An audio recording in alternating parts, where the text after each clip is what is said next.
हो डीजे वाला भाई लगाबा अबरिन दीवाना के गाना यही पर सब झोरी भेले दीवाना हो लगाबा चे बोलबम का गाना हो दादा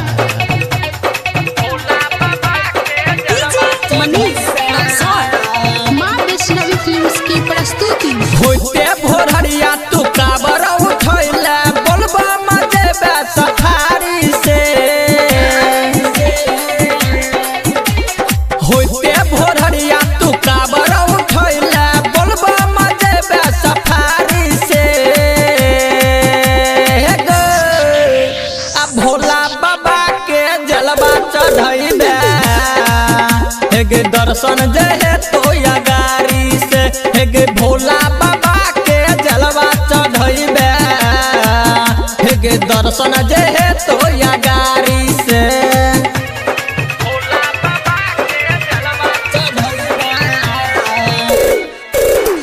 डीजे मनीष रक्सौल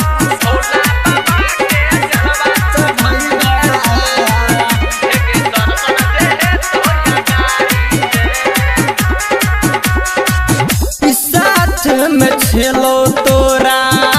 सुनील देवराबा जल्दी से जल्दी अइहा नहीं तो छूटा तो घरवा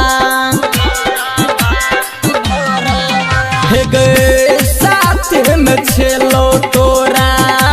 सुनील देवराबा जल्दी से जल्दी अइहा नहीं तो छूट तो घरवा कावर उठा के बोलबम बोल के मिल तू जैसा सफारी से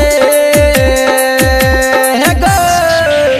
आ भोला बाबा के जलवा चढ़ैबे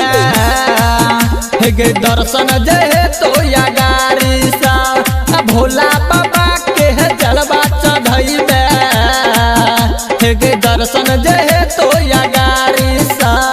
डीजे मनीष रक्सौल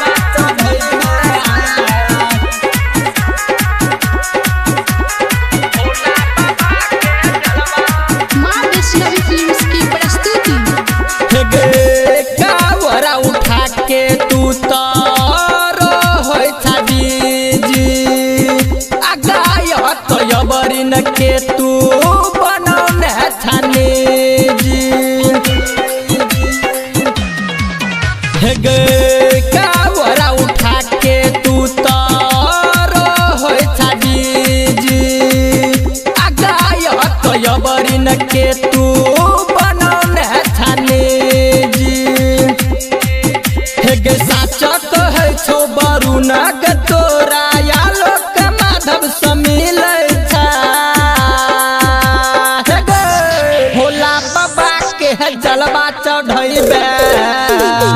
हेगे दर्शन जे तो या गाड़ी सा आ भोला बाबा के जलवा चढ़ैबे हेगे दर्शन जे तो या गाड़ी सा होते भोरहरिया तू काबर उठैला बोलबम जेबे सफारी से हेगे आ भोला बाबा के जलवा चढ़ैबे हेगे दर्शन जे तो